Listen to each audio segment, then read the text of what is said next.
Oke, Assalamualaikum warahmatullahi wabarakatuh. Perkenalkan, nama saya Sylvia Kurniasari, NIM saya 24020125. Saya dari kelas SIC.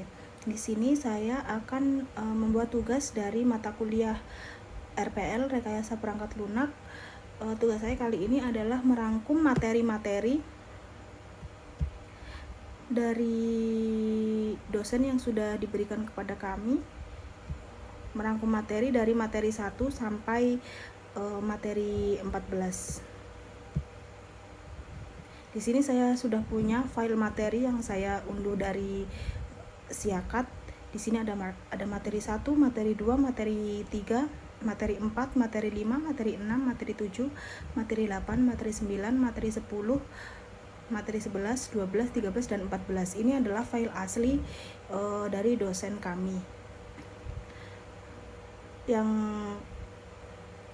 telah saya ringkas ke dalam satu file. Sudah saya ringkas ke dalam satu file rangkuman materi saya. Selanjutnya saya akan menjelaskan per poin, per bab, per satu materi pada video kali ini. Halo teman-teman, tahu nggak sih bikin aplikasi atau website itu ternyata bukan cuma soal ngetik atau kode-kode doang loh. Di video kali ini kita bakal bahas fondasi penting dalam dunia IT, yaitu rekayasa perangkat lunak atau RPL atau software engineering. Yuk kita bedah bareng-bareng ya. Yang pertama saya akan menjelaskan tentang rekayasa perangkat lunak atau RPL. Ini adalah materi pertama. Banyak orang mengira kalau perangkat lunak itu sama saja dengan program komputer, padahal sebenarnya berbeda. Program komputer adalah kumpulan perintah yang dimengerti oleh mesin, sedangkan prosedur adalah instruksi yang dibutuhkan oleh kita sebagai pengguna untuk memproses informasi. Nah, gabungan dari program dan prosedur inilah yang dinamakan sebagai perangkat lunak atau software. Oleh karena itu, RPL hadir bukan hanya untuk mengajari kita nih cara ngoding atau membuat program saja, melainkan sebagai sebuah disiplin ilmu yang membahas seluruh aspek produksi mengenai perangkat lunak. Ruang lingkupnya juga sangat luas, mulai dari menganalisis apa yang dibutuhkan pengguna, membuat desain, arsitektur, dan tampilannya, melakukan pengkodean, menguji performa, hingga memelihara sistem tersebut setelah digunakan. Bahkan hal-hal seperti manajemen proyek, anggaran biaya, dan kualitas tim juga termasuk ke dalam bagian dari ilmu RPL ini. Pada dasarnya, RPL memiliki target utama yang sering digambarkan dalam sebuah segitiga emas rekayasa, yaitu bagaimana cara menghasilkan produk perangkat lunak dengan kinerja yang tinggi, namun dengan biaya produksi yang rendah, dalam waktu penyelesaian yang tepat, agar tujuan tersebut bisa tercapai. Proses pengembangannya harus mengikuti tahapan yang teratur dan terstruktur ya. Dengan sebutan System Development Life Cycle atau SDLC.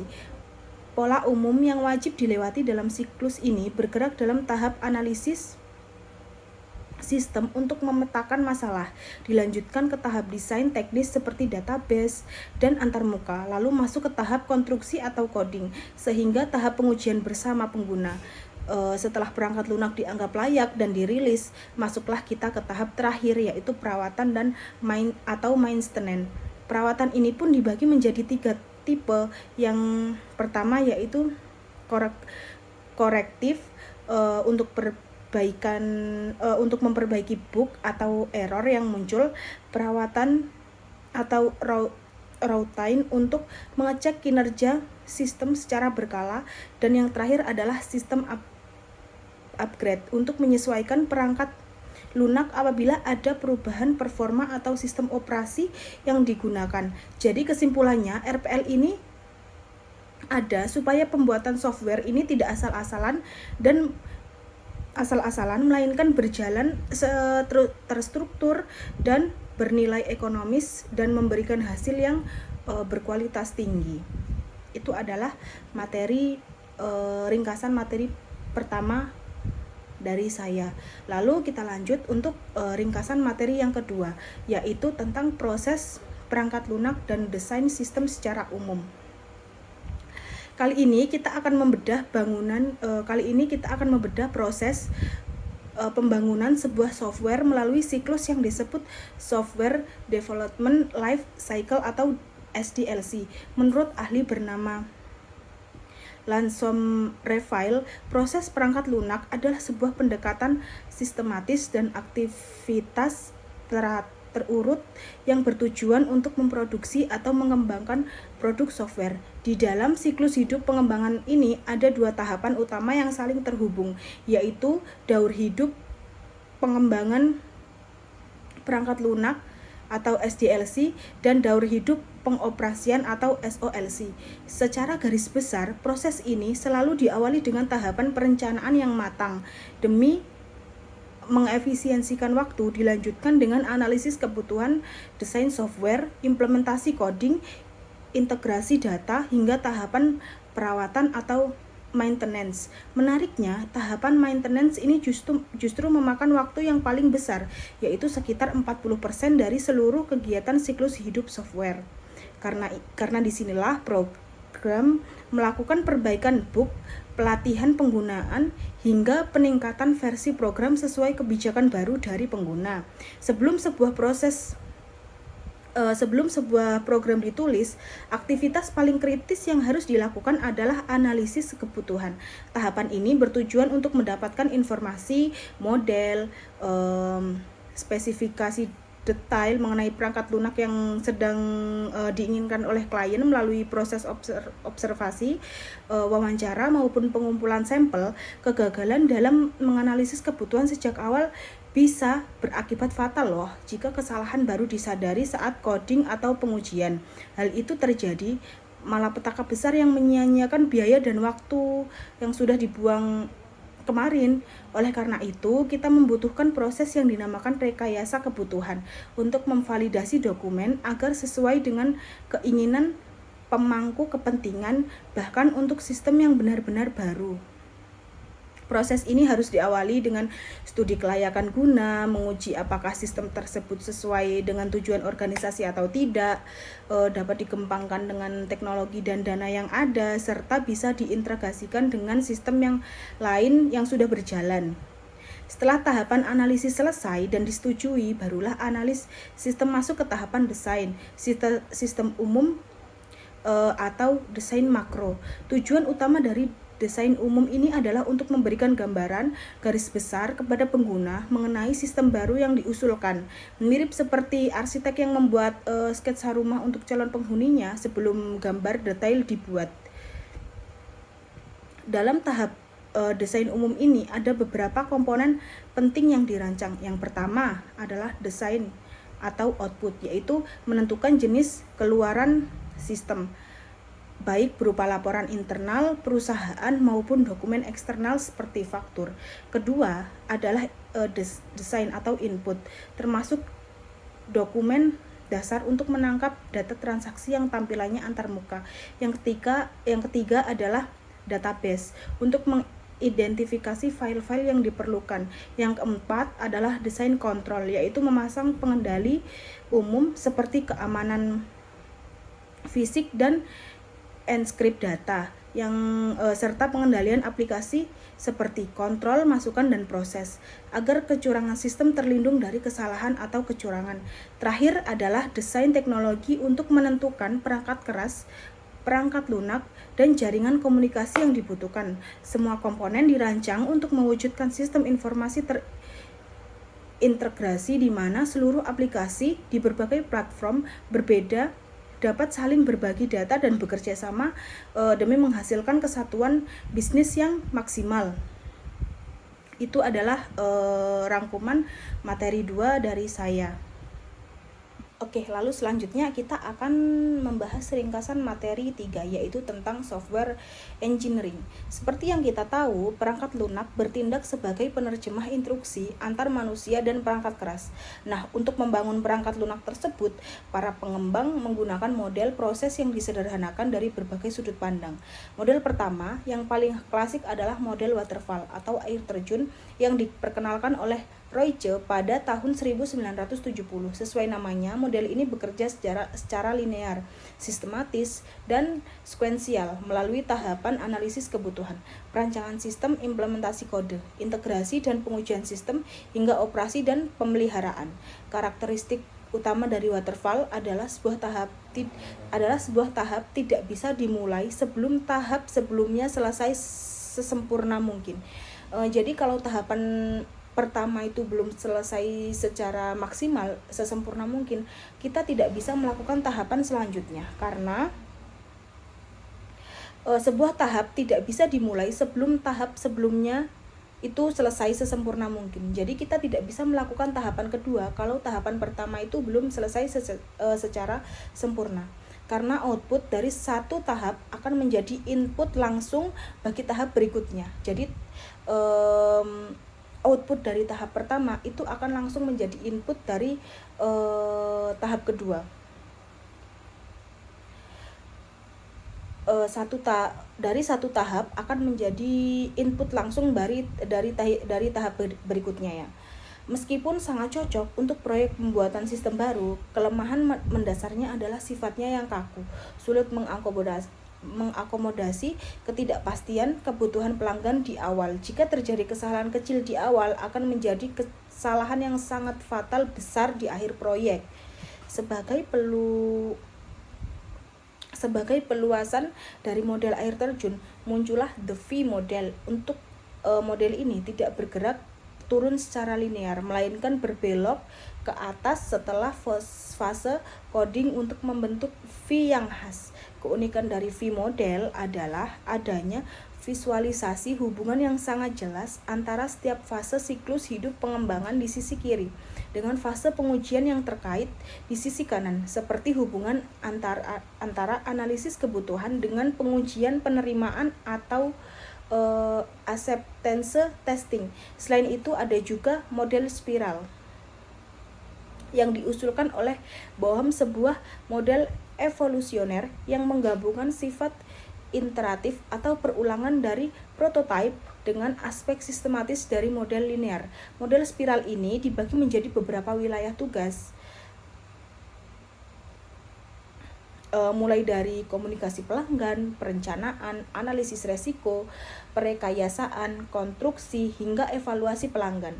Pendekatan ini sangat realistis untuk pengembangan sistem skala besar karena menggunakan mekanisme prototipe untuk mengurangi resiko di setiap tingkat evolusinya. Walaupun sangat bergantung pada keahlian tim untuk menafsir resiko tersebut, ada pula loh model evolusioner lain seperti model rakitan komponen yang merangkai aplikasi dari pustaka kelas atau kelas library yang sudah ada untuk meningkatkan penggunaan kembali, reusability, perangkat lunak, serta model pengembangan kongruen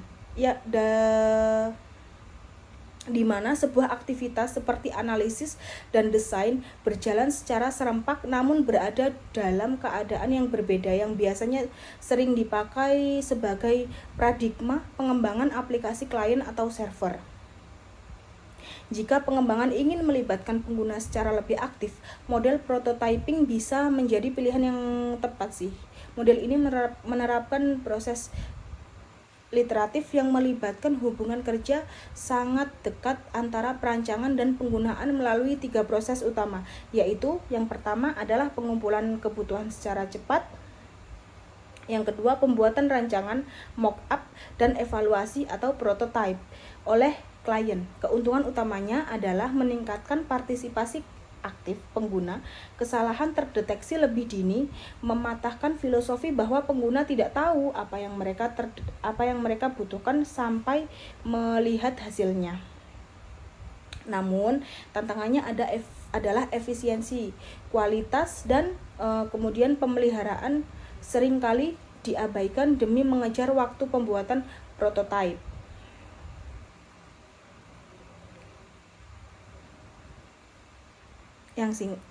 Demi pembuatan prototipe yang singkat. Jika ingin pembangunannya jauh lebih cepat lagi dengan siklus pendek sekitar 60 hingga 90 hari, ada model RAT atau Rapid Application Development. RAD adalah teknik bertingkat yang mengadopsi model waterfall namun menggunakan iteratif berbasis komponen yang sudah diuji lewat tahapan business modeling dan data modeling, proses modeling, application generation, dan testing. Kelemahan RAD adalah membutuhkan sumber daya manusia yang lebih besar dari proyek dan proyek bisa gagal total jika batasan waktu yang disepakati tidak terpenuhi. Jadi harus sesuai tepat waktu dengan perjanjian waktu yang sudah disepakati. Terakhir, ada pendekatan modern bernama Agile Software Development, yaitu metodologi pengembangan sistem jangka pendek yang mengutamakan adaptasi seperti super cepat terhadap perubahan dalam bentuk apapun. Berdasarkan prinsip Agile Alliance, interaksi antar personel dinilai lebih penting daripada proses alat seperti software yang berfungsi jauh lebih utama dinilai lebih seperti software yang berfungsi jauh lebih utama daripada dokumentasi yang lengkap dengan 12 prinsip utamanya seperti memprioritaskan kepuasan klien, menerima perubahan kebutuhan di akhir proyek, serta melakukan komunikasi tatap muka atau agile terbukti mampu meningkatkan kepuasan pelanggan, mempercepat pembangunan sistem, dan menekan kerugian materi secara relatif kecil jika terjadi kegagalan non-teknis saat implementasi. Kesimpulannya adalah setiap model proses memiliki karakteristik masing-masing dan pemulihan model yang tepat akan menentukan efisiensi waktu jika biaya serta kualitas dari perangkat lunak yang kita hasilkan. Lalu selanjutnya kita lanjut ke materi keempat yaitu Agile Development Methods. Halo teman-teman, kita akan membahas ya hari ini tentang rangkuman yang keempat yaitu Agile Development Methods, sebuah metodologi pengembangan perangkat lunak modern yang sangat fleksibel dan adaptif terhadap perubahan. Metode ini lahir sebagai solusi atas kaku dan lamanya proses metodologi tradisional seperti waterfall. Pondasi utama dari metode ini adalah Agile Manifesto, yaitu memiliki 4 nilai inti, yaitu mengutamakan individu, interaksi di atas proses dan alat, memprioritaskan perangkat lunak yang berfungsi di atas dokumentasi yang melelahkan, mengedepankan kolaborasi dengan klien di atas negosiasi kontrak, serta lebih tanggap terhadap perubahan daripada sekedar terpaku pada rencana awal. Secara umum, tujuan utama dari Agile adalah menghasilkan aplikasi berkualitas dan bernilai tinggi secara iteratif atau berulang, sekaligus menekan biaya produksi melalui manajemen resiko yang fleksibel. Data pengembangannya Agile memiliki beberapa model proses yang populer. Pertama adalah Extreme Programming atau XP yang berfokus pada tim kecil hingga medium melalui 4 tahapan utama, yaitu planning, design, coding dengan konsep pre-programming, dan testing langsung bersama pelanggan. Yang kedua ada Adaptive Software Development atau ASD yang menekankan kolaborasi manusia dan tim yang mengatur diri sendiri melalui siklus speculation, collaboration, dan learning. Ketiga ada Dynamic System Development atau Development Method atau DSDM yang menyediakan kerangka kerja pembuatan sistem secara cepat dalam waktu terbatas lewat tahapan studi kelayakan hingga implementasi. Yang keempat ada Scrum Methodology, sebuah kerangka kerja terstruktur yang membagi proyek ke dalam perulangan waktu jangka pendek yang disebut sprint dalam 1 sampai 4 minggu. Selain itu, terdapat model kristal yang menyesuaikan bobot kompleksitas metodologinya berdasarkan urutan tim dan tingkat kekritisan dalam kekritisan sistem menggunakan kategori warna. Ada juga feature driven development atau FDD, yang prosesnya diarahkan langsung berdasarkan fungsional atau fitur yang bernilai bagi klien. Terakhir, kita akan mengenal agile modeling yang menyederhanakan dokumentasi lewat pemodelan yang efektif serta rasional Unified Process atau RUP, sebuah kerangka kerja literatif dari IBM yang membagi sistem menjadi komponen-komponen melalui 4 fase utama, yaitu inception, elaboration, construction, dan transition. Kesimpulannya adalah ragam model dari Agile ini hadir agar tim pengembang dapat memilih mana sih yang paling responsif dan seimbang dan menghasilkan perangkat lunak terbaik sesuai kebutuhan real dari penggunaannya. Lalu selanjutnya yang materi yang kelima, kita akan membahas tentang software requirement specification atau SRS atau spesifikasi persyaratan perangkat lunak.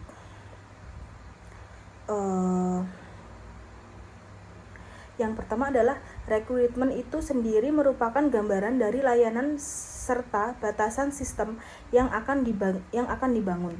Nah, tujuan utama dari dokumen SRS itu adalah untuk menerjemahkan kesenjangan komunikasi antara klien dan pengembang agar mereka memiliki visi yang sama. Dokumen SRS yang baik memiliki karakteristik penting seperti tepat atau correct, tidak ambigu, lengkap, konsisten, dapat diverifikasi, dapat dimodifikasi, dan dapat dilacak. Keuntungan utamanya adalah menetapkan dasar kesepakatan yang jelas antar pengguna dan pengembang, sekaligus menyediakan referensi kuat untuk memvalidasi produk akhir. Proses rekayasa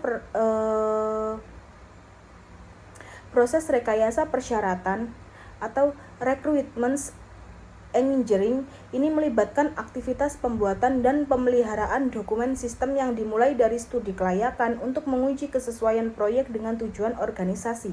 Secara garis besar, persyaratan sistem dibagi menjadi beberapa tipe. Yang pertama ada persyaratan user, yaitu laporan berisi layanan, data, batasan operasional yang ditulis menggunakan bahasa alami tabel dan diagram agar mudah dipahami oleh pengguna non-teknis. Kedua adalah persyaratan sistem, sebuah dokumen tertulis yang berisi deskripsi detail mengenai fungsi, layanan, dan batasan operasi yang nantinya menjadi bagian dari kontrak formal antara konsumen dan developer. Selain itu, ada juga kebutuhan fungsional yang mendeskripsikan layanan atau proses apa saja yang harus disediakan oleh sistem, seperti bagaimana sistem bereaksi pada input tertentu. Sebaliknya, kebutuhan non-fungsional menitik beratkan pada properti perilaku sistem atau batasan layanan seperti keandalan, waktu respon, batasan waktu, standarisasi, hingga faktor eksternal seperti regulasi hukum dan privasi. Kebutuhan non-fungsional ini seringkali sangat kritis karena jika terpenuhi, sistem bisa menjadi tidak berguna. Ada pula persyaratan domain yang berasal dari karakteristik area aplikasi sistem itu sendiri. Namun penulisan persyaratannya menggunakan bahasa alami seringkali menimbulkan masalah sih, seperti kemenduaan, terlalu fleksibel, dan tidak adanya modularitas. Oleh karena itu, para pengembang biasanya menggunakan alternatif notasi lain seperti bahasa alami, terstruktur, dan template standar bahasa deskripsi desain, notaris grafis seperti use case, hingga diagram sequence yang menunjukkan urutan interaksi peristiwa dalam sistem. Pada akhirnya, semua poin ini dirangkum ke dalam dokumen persyaratan resmi berdasarkan standar internasional seperti IEEE yang mencakup pendahuluan, deskripsi umum, persyaratan khusus, hingga lampiran. Dokumen ini menjadi acuan mutlak bagi manajer untuk perancangan, bagi engineer untuk pengembangan, serta bagi tim penguji untuk validasi sistem. Kesimpulannya, menetapkan persyaratan secara jelas di awal adalah kunci utama agar perangkat lunak yang dihasilkan benar-benar sesuai dengan ekspektasi nyata dari pengguna. Lalu kita lanjut ke materi 6 tentang sistem engineering atau rekayasa sistem.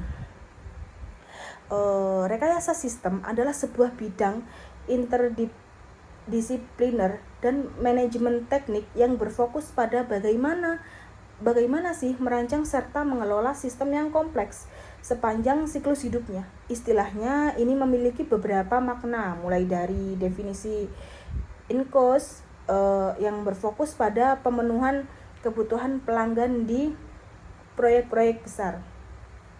Bidang pemaknaan dalam teknik elektro dan teknik industri, hingga manajemen teknologi yang memperhitungkan seluruh siklus hidup produk mulai dari pembuatan hingga pembuangan. Istilah sistem sendiri didefinisikan sebagai sekumpulan elemen yang diatur sedemikian rupa untuk mencapai tujuan yang telah ditentukan melalui pemrosesan informasi.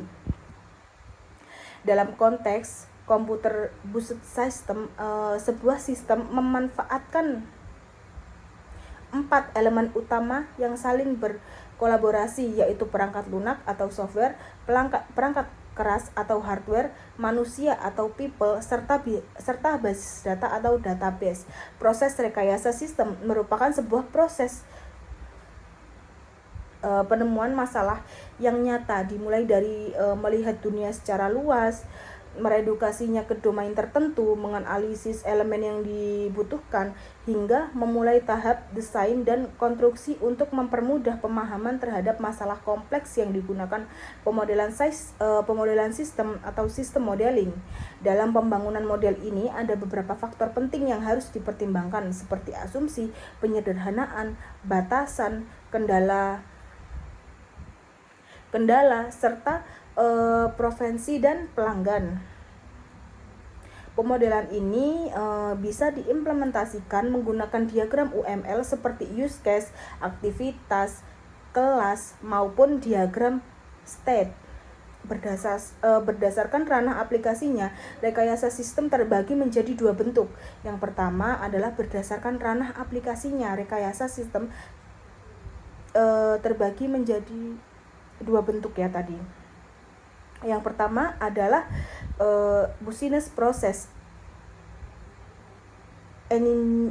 engineering yang mendefinisikan arsitektur data, aplikasi, dan infrastruktur teknologi agar organisasi dapat menggunakan informasi secara efektif. Yang kedua adalah product engineering yang menerjemahkan keinginan pelanggan menjadi sebuah produk nyata melalui arsitektur produk dan infrastruktur pendukungnya. Sebagai bidang interdisipliner, rekayasa sistem memiliki keterkaitan erat, tumpang tindih dia dengan berbagai disiplin ilmu lainnya. Beberapa di antaranya meliputi contoh engineering untuk sistem kendali otomatis. Yang kedua ada industrial engineering untuk optimalisasi dan sistem terintegrasi. Lalu yang ketiga ada interface design untuk memastikan interoperasionalnya itu antar komponen, serta operational research atau untuk optimasi di bawah berbagai kendala. Selain itu, disiplin juga mencakup rekayasa manajemen proyek, rekayasa kendala atau reliability, rekayasa keselamatan atau safety, manajemen resiko, hingga rekayasa keamanan atau security. Hubungan dengan rekayasa perangkat lunak sangat erat karena software engineering lahir sebagai konsekuensi dari proses rekayasa sistem dalam penanganan kompleksitas yang tinggi. Kesimpulannya adalah melalui pendekatan holistik dan integratif ini, rekayasa sistem memastikan seluruh aspek proyek dipertimbangkan dan disatukan secara umum guna meminimalkan resiko kegagalan proyek. Oke, kita lanjut. Materi yang ketujuh adalah perancangan arsitektur perangkat lunak. Perancangan merupakan langkah awal pada tahapan pengembangan untuk mendefinisikan secara rinci suatu sistem agar siap direalisasikan. Menurut Roger S. Pressman, perancangan perangkat lunak adalah proses yang menghasilkan model atau referensi dan menampilkan ketegasan komoditas dan kemudahan untuk dipahami. Arsitektur software sendiri menjelaskan susunan sistem yang terdiri dari komponen software seperti modul, database, middleware, dan kelas beserta atribut dan hubungan interaksi antar komponen-komponen tersebut. Melalui metode perancangan, spesifikasi kebutuhan, fungsional, dan performansi diwujudkan ke dalam rancangan arsitektur, struktur data, dan prosedur spesifik. Di samping itu, prinsip utama perancangan menegaskan bahwa desain harus bisa ditelusuri kembali pada model analisis, harus seragam, terstruktur, serta perlu diingat bahwa perancangan itu bukanlah coding, dan begitu pula sebaliknya. Secara teknis, kegiatan ini dibagi ke dalam 4 aktivitas umum. Yang pertama adalah perancangan data, yaitu menurunkan solusi analisis data ke dalam bentuk skema, realisasi diagram relasi atau IRD, dan struktur tabel. Yang kedua adalah perancangan arsitektural, yaitu mengenali komponen fungsional utama. Yang kedua adalah perancangan arsitektural yang memetakan aliran informasi menggunakan 2 jenis analisis, yaitu transform analisis untuk mengenali komponen fungsional utama secara linear, atau transaction analysis untuk memproses data yang memicu satu aksi tertentu. Dalam perancangan arsitektur terdapat 5 klasifikasi model yang populer, yaitu yang pertama ada Centered yang berbasis repository pusat, Object Oriented yang berbasis manipulasi objek dunia nyata, lalu ada Layered yang berbasis lapisan operasi mesin hingga penggunaan, lalu ada Call and Return yang menyusun struktur program secara hierarki, serta data flow yang memanipulasi serangkaian data input menjadi output. Lalu aktivitas yang ketiga adalah perancangan antarmuka pemakai atau user interface, yaitu berfokus pada hubungan antar modul, interaksi sistem dengan entitas luar hingga interaksi manusia dengan komputer. Desain antarmuka yang baik wajib memegang prinsip kontrol di tangan pengguna atau plunge the user in control, mengurangi beban memori pengguna serta menjaga konsentrasi antarmuka. Yang terakhir, yang keempat, ada perancangan prosedural yang merupakan tahapan akhir untuk membentuk algoritma siap program dengan mengidentifikasi masukan proses data keluaran menjadi sebuah flowchart. Pada tahapan ini pengembang kerap menggunakan struktur chart dengan simbol khusus untuk menggambarkan hierarki pembagian antar modul dan parameter yang dikirimkan. Kesimpulannya dari materi ini adalah seluruh rangkaian fase perancangan ini bertujuan untuk merealisasi hasil analisis ke dalam bentuk cetak biru atau blueprint yang rinci, terstruktur, dan berkualitas tinggi sehingga sebelum sistem mulai dikodekan oleh programmer. Lalu selanjutnya kita akan masuk ke materi ke-8 tentang sistem modeling pemodelan sistem modeling atau pemodelan sistem. Membedah materi perkuliahan pertemuan 8 yang berfokus kepada sistem modeling ya teman-teman. Berdasarkan teori dari Sommerfeld, pemodelan sistem adalah proses pengembangan model abstrak dari sebuah sistem di mana setiap model menyajikan pandangan atau perspektif yang berbeda. Di era modern ini, pemodelan ini hampir selalu direpresentasikan menggunakan notasi grafis berbasis Unified Modeling Language atau UML. Model-model ini sangat krusial karena digunakan sepanjang siklus hidup pengembangan. Mulai dari tahapan requirement engineering untuk menurunkan kebutuhan sistemnya, tahapan perancangan struktur dan operasi.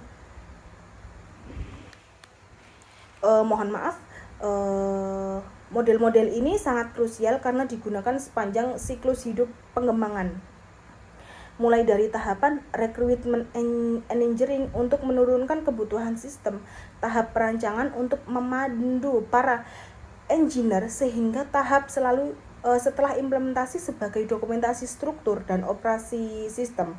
Aspek terpenting dalam sebuah model adalah abstraksi, yang berarti model sengaja menyederhanakan realitas dunia nyata yang sangat kompleks dan hanya memiliki karakteristik yang paling penting. Secara umum, kita bisa mempresentasikan sistem dari 4 perspektif utama. Yang pertama, perspektif eksternal, perspektif internal, perspektif struktural, perspektif perilaku. Yang pertama adalah eksternal, memodelkan konteks atau lingkungan di sekitar sistem. Yang kedua ada internal, memodelkan interaksi antar sistem di lingkungannya atau komponen-komponen di dalam sistem. Yang ketiga ada struktural, memodelkan organisasi sistem atau struktur data yang diproses. Lalu yang terakhir, yang keempat adalah memodelkan perilaku dinamis sistem dan bagaimana ia merespon sebuah stimulus atau peristiwa. Yang pertama, konteks model dan interaction models. Mari kita bahas ya jenis-jenis model yang pertama, yaitu konteks model atau model konteks. Pada tahapan awal spesifikasi, kita harus menentukan batasan sistem atau sistem boundaries untuk menemukan fungsi apa yang masuk ke dalam sistem dan fungsi apa yang disediakan oleh lingkungan luar. Model konteks biasanya digambarkan dalam bentuk diagram kotak dan garis sederhana. Sebagai contoh, dalam studi kasus toko online, aplikasi toko dan admin di dalam batasan sistem, sementara shipping system, accounting system, dan sistem bank berada di luar jangkauan sistem tersebut. Selanjutnya adalah interaction models atau model interaksi. Semua sistem pasti melibatkan interaksi, baik itu interaksi dengan pengguna atau user, interaksi antar sistem maupun interaksi antar komponen di dalam sistem itu sendiri. Sommerfeld membagi pendekatan ini menjadi 2. Yang pertama adalah user modeling, yang kedua mendeskripsikan interaksi dalam sistem dengan aktor eksternal seperti proses pelanggan melakukan pembayaran yang terhubung ke dalam bank. Kedua adalah sistem sequence diagram yang lebih fokus memodelkan interaksi detail antar komponen di dalam sistem. Lalu yang kedua ada struktur model dan domain class. Jenis model berikutnya adalah struktur model. Model struktural. Model ini menampilkan organisasi sistem dalam hal komponen penyusunan serta hubungan antar komponen tersebut di tingkat analisis. Kita fokusnya pada pembuatan kelas diagram untuk memahami domain permasalahan. Model domain merepresentasikan kelas konseptual di dunia nyata, bukan komponen perangkat lunak. Sebuah kelas konseptual dapat diidentifikasi melalui 3 hal. Yang pertama simbol, yang kedua intention, yang ketiga adalah extension. Yang pertama simbol, kata atau gambar penanda. Yang kedua adalah definisi kelas. Yang ketiga adalah extension, adalah himpunan contoh yang berlaku untuk kelas tersebut. Teknik termudah untuk mengidentifikasi kelas domain adalah dengan mencari frasa kata benda, noun phrase, dalam deskripsi proyek. Jika benda tersebut memiliki identifikasi mandiri di dalam domain, maka ia akan menjadi kelas, seperti user, customer, order, produk, shopping cart. Namun jika tidak memiliki identifikasi mandiri, ia diklasifikasikan menjadi atribut atau seperti username, password, atau registration data. Model ini nantinya akan terus disempurnakan secara berulang dan menampilkan tipe data spesifik atau enumerasi status. Lalu yang ketiga adalah behavioral models atau rebuttance analysis. Jenis model yang terakhir adalah behavioral model atau model perilaku yang menunjukkan perilaku domain sistem saat dieksekusi. Pelaku ini dipicu oleh dua jenis stimulus berupa data yang masuk untuk diproses, dimodelkan dengan activity diagram, atau berupa event atau peristiwa yang memicu perubahan sistem untuk memodelkan skenario berbasis event atau UML. Menyediakan state machine diagram. Diagram ini menangkap urutan status yang dilalui sebuah objek selama masa hidupnya, lengkap dengan elemen state seperti status empati atau collecting pada keranjang belanja, transition, perpindahan antar status, dan state action, aktivitas internal seperti menghitung total harga saat masuk ke dalam status. Sebagai penutup proses analisis, materi ini mengenalkan robustness analysis yang diperkenalkan oleh Rosenberg dan Stephen. Analisis ini digunakan untuk menjembatani celah antar tahapan analisis, the what, dan tahapan perancangan atau the how, menggunakan robustness diagram. Skenario use case dipetakan secara visual menggunakan 3 arsitektur objek khusus. Yang pertama adalah boundary atau objek antar muka, antar sistem dan dunia luar seperti halaman web atau layar visual. Yang kedua ada entity atau objek yang biasanya berasal dari kelas model domain menyimpan data dan menyimpan data sistem. Yang ketiga ada control, objek logika yang bertindak sebagai perekat atau penghubung antar objek boundary dan objek entity. Aturan baku dalam diagram robust ini sangat unik dan menyerupai pola bahasa. Objek boundary dan entity dianggap sebagai kata benda atau nouns, sedangkan objek kontrol dianggap sebagai kata kerja atau verbs. Aturannya menyertakan bahwa kata benda hanya boleh berbicara dengan kata kerja dan kata kerja tidak boleh berbicara dengan sesama kata kerja. Namun kata benda tidak boleh berbincang langsung dengan sesama kata benda melalui pemeriksaan kegunaan atau sanity check. Ini pengembang dapat dengan mudah menemukan kelas konseptual yang baru terlewat seperti kelas katalog dan serta mempermudah transisi pembuatan desain detail kode sumber aplikasi pada tahapan berikutnya. Lalu kali ini kita akan membahas selanjutnya materi 9, membahas tentang ragam proses models atau model proses. Ini adalah temanya tentang perspektif dan evolutionary proses model. Proses model atau model proses dalam rekayasa perangkat lunak. Model proses ini sangat penting bagi para developer proses untuk mengelola aktivitas pengembangan sistem agar terstruktur, selesai tepat waktu, dan sesuai anggaran dan menghasilkan produk yang berkualitas tinggi.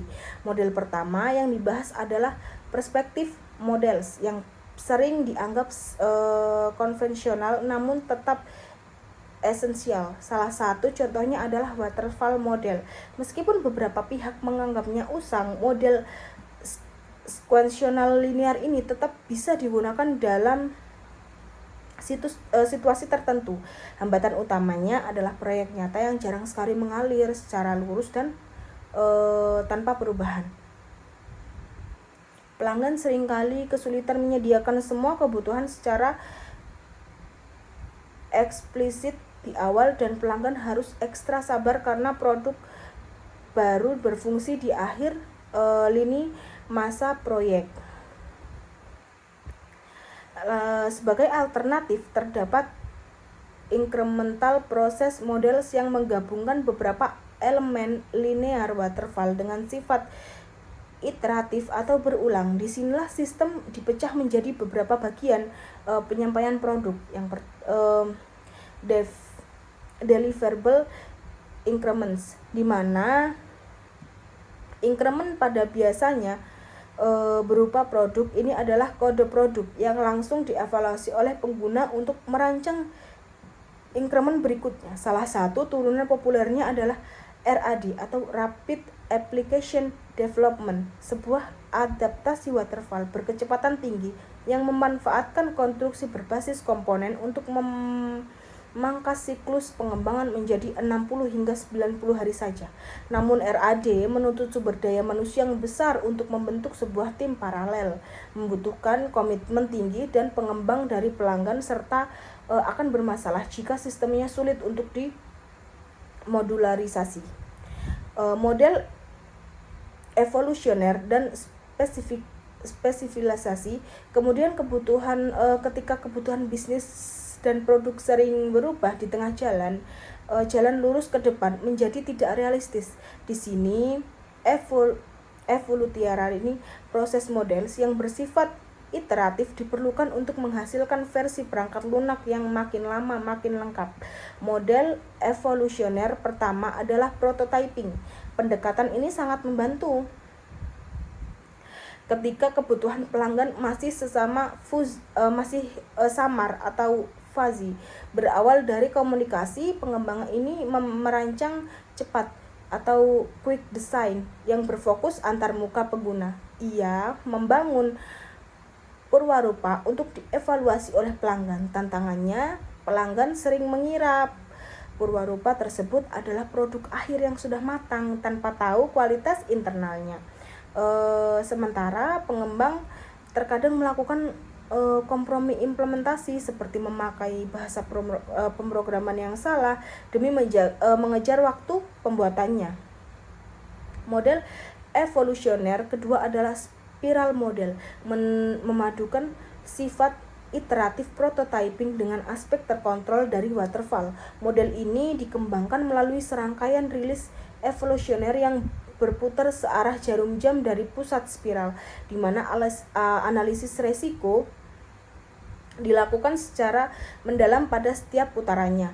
Berbeda dengan model lain, model spiral dapat diadaptasi sepanjang masa hidup perangkat lunak. Selain itu ada juga concurrent development model atau rekayasa konkuren yang memetakan aktivitas di dalam serangkaian status seperti under development, awaiting change, hingga done, yang berjalan secara bersamaan sehingga sangat cocok untuk proyek sistem yang berskala besar yang melibatkan banyak tim teknik.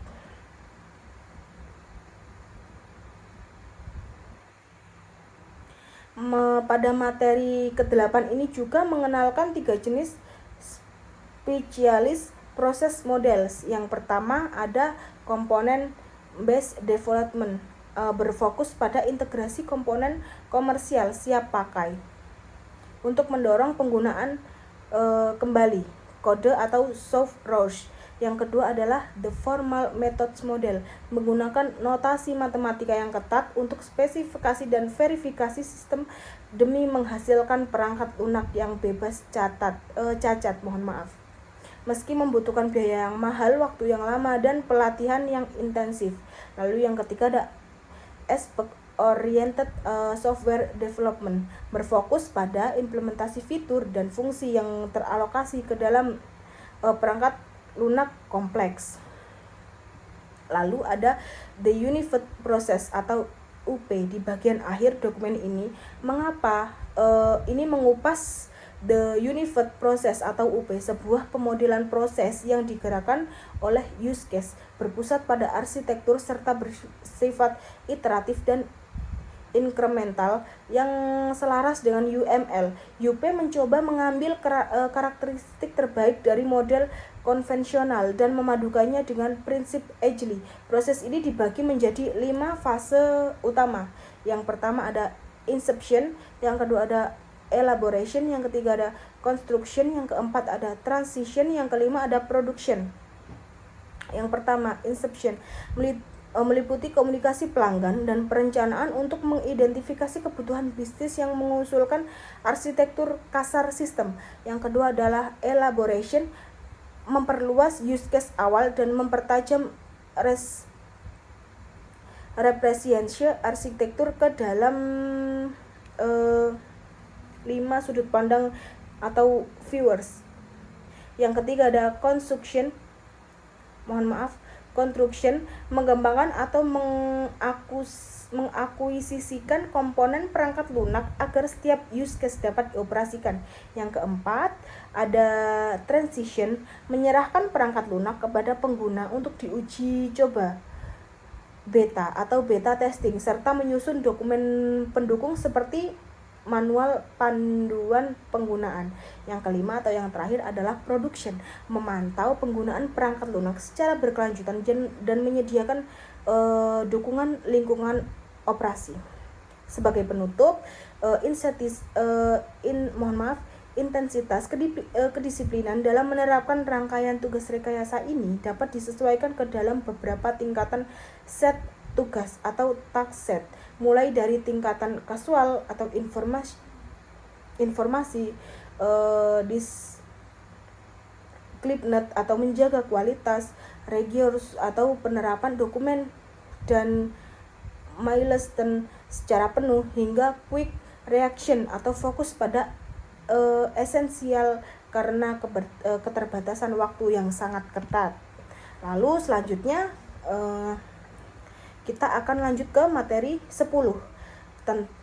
Materi ini adalah membahas tentang arsitektur desain sistem B2B OPS atau Business to Business Order Processing System. Berdasarkan dokumen arsitektur desain sistem B2B OPS, Business to Business Order Processing System, tim pengembang telah melakukan analisis perbandingan trade-off analisis terhadap 5 alternatif arsitektur perangkat lunak untuk menentukan model terbaik. Evaluasi ini dilakukan dengan menilai performa, efisiensi ruang, kemudahan pemeliharaan, hingga keramahan pengguna berdasarkan sistem perbebotan nilai atau kredit.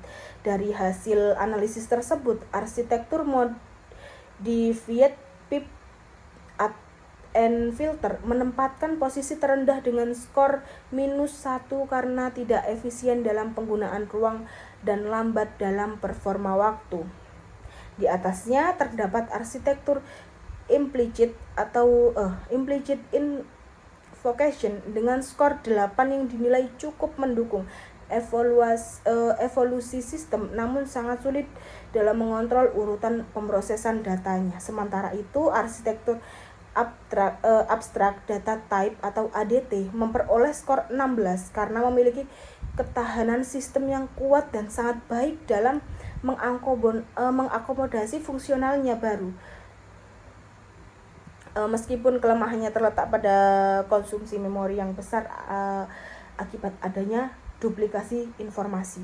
Pada posisi 2 teratas, arsitektur berbasis objek mendominasi penilaian sistem ini. Objek orientasi desain 2 UML berhasil meraih skor 21 karena keunggulannya yang sangat mudah untuk menambah fitur baru tanpa mengganggu objek lain.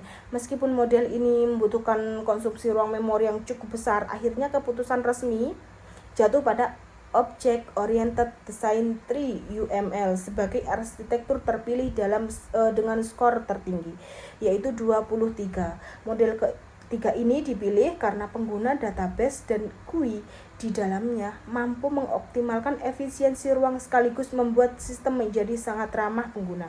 Meskipun memiliki tantangan pada waktu eksekusi yang cenderung lebih lama dan proses desain yang rumit, arsitektur ini terbukti menjadi solusi terbaik karena memiliki tingkat enhanceability, kemudahan pembangunan, dan maintainability atau kemudahan pemeliharaan yang paling unggul di antara alternatif lainnya. Lalu kita akan masuk ke materi yang ke-11. Materi ini menjelaskan tentang distributed system architectures. Sistem komputasi terdistribusi berfokus pada pemrosesan dan komunikasi informasi di antara berbagai perangkat berbasis komputer yang saling terpisah secara fisik, atau biasanya disebut dengan Data Terminal Equipment atau DTE. Perangkat-perangkat ini mencakup komputer, workstation, kantor, instrumen kendali industri, hingga mesin kasir minimarket dalam merancang fasilitas komunikasi untuk sistem ini. Pemahaman mendalam mengenai jenis jaringan komunikasi data beserta standar internasionalnya mutlak diperlukan. Berdasarkan jarak pemisahan fisiknya, jaringan komunikasi diklasifikasikan menjadi 4 kategori, yaitu yang pertama miniature atau kurang dari 5 cm pada satu sirkuit terpadu.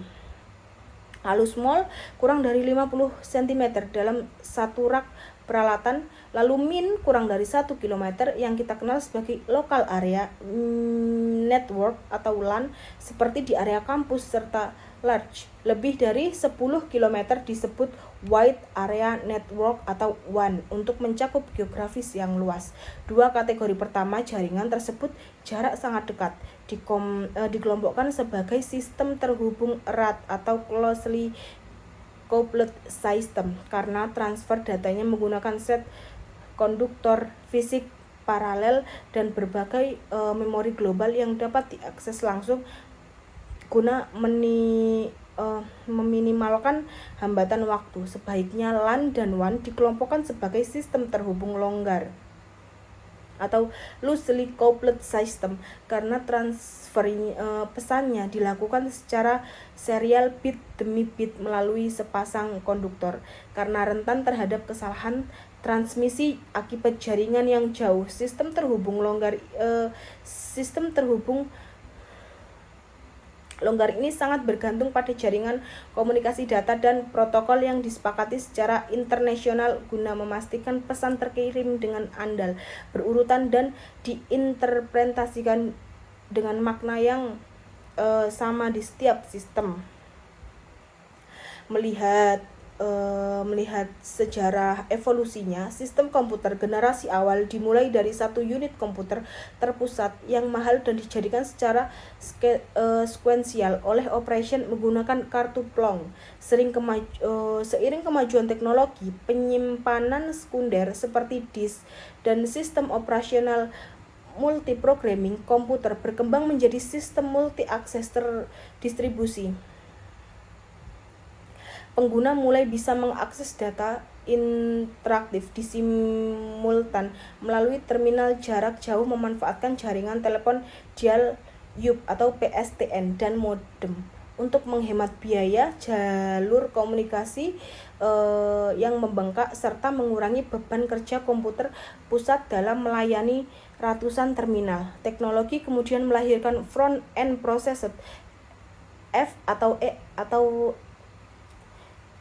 VEP yang menjadi cikal bakal awal kehadiran sistem komputasi terdistribusi.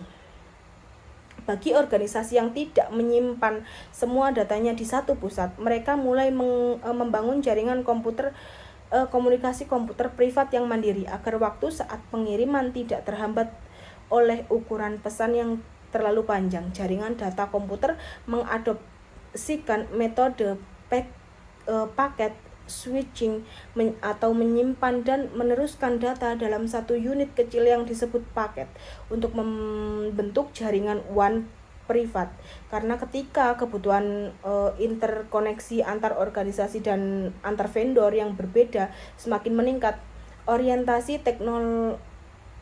telekomunikasi publik pun mengimplementasikan Public Switch Data Network atau PSDN berbasis standar antarmuka internasional yang belakangan berevolusi menjadi Integrated Service Detail Network atau ISDN dengan sistem kerja digital penuh untuk mentransmisikan suara dan data secara langsung dalam kecepatan yang tinggi. Di lingkungan internal kerja di kantor, pengembangan mikroprosesor mendorong lahirnya WAN privat untuk memfasilitasi pertukaran data seperti email atau berbagai sumber daya perangkat keras. Jaringan berskala LAN ini pun dapat dihubungkan ke LAN lain di belahan dunia berbagai melalui bantuan komponen penghubung beberapa internetwork bridges untuk menyambungkan sesama LAN dan internetwork gateways untuk menyambung LAN dengan PSDN melalui tautan satelit di atas infrastruktur jaringan dan sistem operasi ini. Terdapat lapisan perangkat lunak perantara yang disebut middleware berfungsi menyediakan API agar aplikasi dapat saling menemukan lokasi secara transparan di dalam jaringan, andal, serta mandiri dan ketergantungan layanan yang tertentu. Ada beberapa tipe middleware yang umum digunakan dalam arsitektur terdistribusi. Yang pertama adalah Remote Procedure Call atau RPC atau disebut Remote Invocation pada pemrograman berorientasi objek yang memungkinkan sebuah program menjalankan rutin di komputer lain tanpa pemrograman harus menulis kode interaksi jarak jauh tersebut secara manual. Yang kedua adalah Message Oriented Middleware atau MOM yang berfungsi meningkatkan perstabilan dan mengurangi kompleksitas membangun dan mengisolasikan pembangunan detail sistem operasi dan protokol. Jaringan MOM umumnya mengandalkan sistem antar pesan atau message queue bersifat asinkron, di mana pesan klien bisa tetap melanjutkan pemrosesan lainnya. Yang terakhir adalah Object Request Broker atau ORB yang mempromosikan interoperabilitas sistem objek terdistribusi dari vendor yang berbeda. ORB menangani proses transformasi struktur data internal menjadi urutan bila untuk dikirim ke jaringan, disebut marshalling atau serialisasi, dan kerap mengekspos fitur tambahan seperti transaksi terdistribusi hingga layanan direktori. Lalu selanjutnya kita langsung lanjut ke materi yang ke-12, yaitu User Interface Design atau desain antar muka pengguna. Desain antar muka pengguna atau user interface berfokus pada fungsionalitas dan kegunaan usability agar sistem mudah digunakan, bukan sekedar memamerkan teknologi baru yang mencolok. Untuk menghindari error desain seperti antar muka yang membingungkan atau tidak konsisten, proses perancangan wajib mematuhi 3 aturan emas atau disebut juga dengan the 3 golden rules. Aturan tersebut adalah penempatan penggunaan dalam kendali penuh melalui interaksi yang fleksibel dan fitur pembatalan unduh, mengurangi beban ingatan pengguna dengan menyediakan petunjuk visual, pintasan intuitif, serta metafora dunia nyata, dan menjaga konsisten tampilan visual mekanisme input sehingga navigasi di seluruh halaman aplikasi. Dalam pelaksanaannya, analisis dan desain antarmuka ini melibatkan 4 model sistem yang saling berkaitan, yaitu model pengguna atau profil pengguna akhir, model desain atau perwujudan teknis, model mental atau perspektif penggunaan terhadap sistem, dan model implementasi atau wujud visual nyata beserta dokumen pendukungnya. Seluruh proses ini berjalan secara iteratif atau berulang menggunakan model spiral yang mencakup 4 aktivitas utama, yakni analisis penggunaan, tugas dan lingkungan fisik, perancangan desain antarmuka, konstruksi atau pembuatan prototipe sistem, serta validasi antarmuka melalui pengujian langsung. Yang terakhir, desainer juga harus peka terhadap beberapa isu kritis saat merancang antarmuka demi kenyamanan pengguna. Isu-isu tersebut meliputi pengelolaan waktu respons sistem yang stabil, penyediaan fasilitas bantuan di setiap fungsi, penanganan pesan kesalahan yang jelas tanpa menyalahkan pengguna, hingga pemenuhan aspek aksesibilitas bagi penyandang disabilitas, serta internasionalisasi bahasa menggunakan standar Unicode. Setelah prototipe selesai dibangun, kualitas antarmuka akan terus dievaluasi menggunakan kuesioner kegunaan seperti skala Likert dan pengujian langsung untuk mengumpulkan modifikasi desain selanjutnya.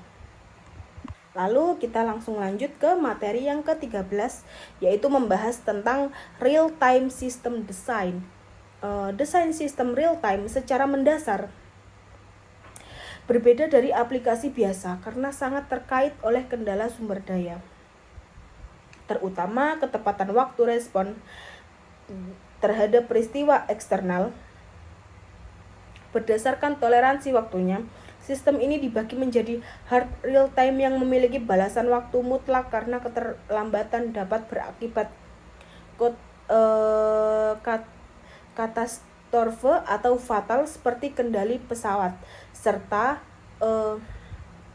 soft real time yang batas waktunya lebih fleksibel karena keterlambatan hanya menurunkan kinerja sistem tanpa memicu bencana seperti sistem rivalisasi online. Karena karakteristik utama yang membedakan dari perangkat lunak lain adalah sistem real time bersifat kompak namun kompleks, sering berjalan otomatis tanpa interaksi manusia, serta sangat bergantung pada mekanisme penanganan interupsi atau interrupt handling berbasis prioritas agar tugas paling krusial selalu dilayani tepat waktu. Dalam proses pengembangannya, proses sistem real time melalui 5 tahapan utama yang diawali dengan software arsitektur definition, menggunakan use case untuk memahami interaksi dalam dasar sistem. Langkah yang kedua adalah co-design, di mana tim perangkat keras dan perangkat lunak bekerja sama membagi fungsi kerja pada prosesor agar tidak terjadi beban puncak, menjaga skalabilitas pada pendekatan modul-modul yang saling berinteraksi erat dan meminimalkan tundaan. Proses kemudian dilanjutkan dengan mendefinisikan subsistem perangkat lunak berdasarkan kelompok fiturnya, merancang feature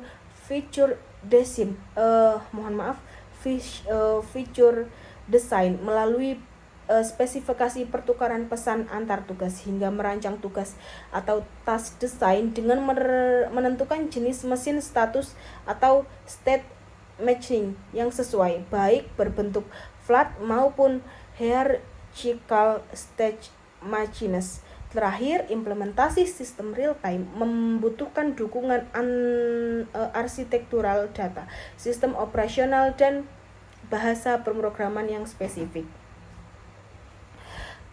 Penggunaan berbasis data terdistribusi lebih dipilih untuk mempercepat akses data yang sinkronisasinya dikendalikan melalui protokol penguncian atau exclusive write protocol. Pengembangan juga menggunakan sistem operasi real time atau RTOS khusus yang memiliki mekanisme memory looking untuk menghindari overheat akibat sweeping data ke disk. Dari pemrograman, penggunaan bahasa real time khusus seperti ADA atau bahasa efisiensi seperti C atau C++ sangat penting karena menyediakan dukungan multitasking langsung serta primitif sinkronisasi dan semafor mailbox atau sistem pesan untuk mengatur komunitas antar tugas secara aman.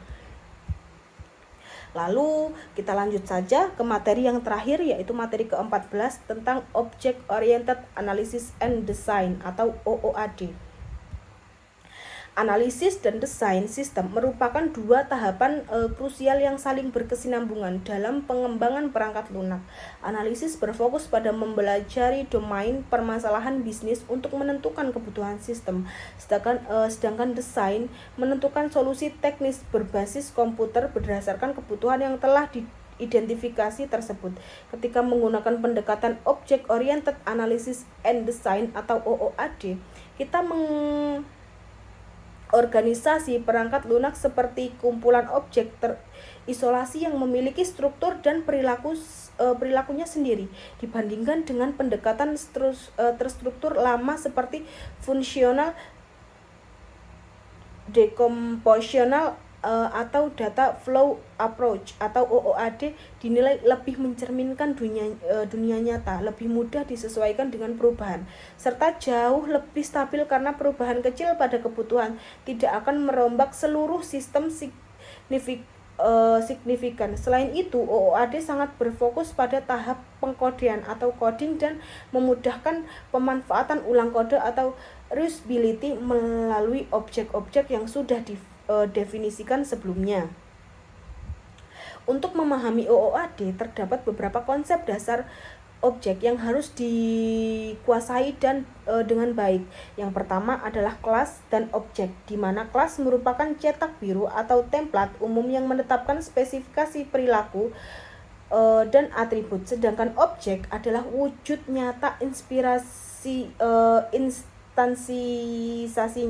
dari kelas tersebut. Setiap objek memiliki keadaan sesaat atau state yang nilainya disimpan dalam atribut, serta behavior yang menentukan bagaimana objek tersebut beraksi dan bereaksi. Objek dianalogikan sebagai kotak hitam atau black box yang menerapkan prinsip enkapsulasi atau encapsulation, yaitu proses penyembunyian detail implementasi internal sehingga data di dalamnya hanya bisa diakses dan berinteraksi dengan dunia luar melalui pesan atau message yang dikirim ke pintu antar muka atau interface. Konsep penting lainnya adalah pewarisan, di mana sebuah kelas anak atau subkelas atau subtribe dapat mewarisi atribut dan metode dari kelas yang memberikan kemampuan bagi suatu objek untuk digunakan dalam banyak tujuan yang berbeda menggunakan nama yang sama berkat adanya penentuan jenis objek di saat aplikasi berjalan atau dinamik atau late binding. Terakhir, objek-objek ini saling berhubungan melalui asosiasi atau hubungan bermakna antar pengguna, mampu agregasi atau bentuk hubungan khusus yang menggambarkan bagian keseluruhan. Dalam implementasinya, metodologi OOAD didukung oleh 3 jenis teknik pemodelan utama, yaitu model objek untuk menggambarkan struktur statis sistem, model dinamik untuk menyatakan konsep kontrol yang berubah setiap saat, dan model fungsional untuk memetakan transformasi nilai data. Seluruh visualisasi perancangan dan pendokumentasian artefak sistem membangun tersebut kini telah distandarisasi menggunakan Unified Modeling Language atau UML. UML menyediakan berbagai jenis diagram yang siap pakai untuk mengembangkan berbagai sudut pandang sistem. Di antaranya adalah use case diagram untuk menggambarkan interaksi antar sistem dan aktor luar, class diagram untuk memvisualisasikan struktur kelas statis beserta realisasinya, activity diagram untuk yang mirip flowchart untuk memetakan alur aktivitas kerja, stichart diagram untuk menangkap perubahan status objek akibat stimulasi, sehingga sequence dan collaboration diagram untuk memperlihatkan interaksi serta pertukaran pesan antar objek di awal ke waktu, dari waktu ke waktu melalui cetak biru atau blueprint. Dari diagram-diagram UML yang detail ini, pengembangan bahkan dapat melakukan proses reverse engineering untuk membaca dan menginterpretasikan kembali dengan diagram langsung menjadi kode program. Itu adalah materi terakhir, yaitu materi ke-14. Sekian penjelasan rangkuman materi 1 sampai materi ke-14 dari saya. Untuk kurang lebihnya mohon maaf. Terima kasih. Wassalamualaikum warahmatullahi wabarakatuh.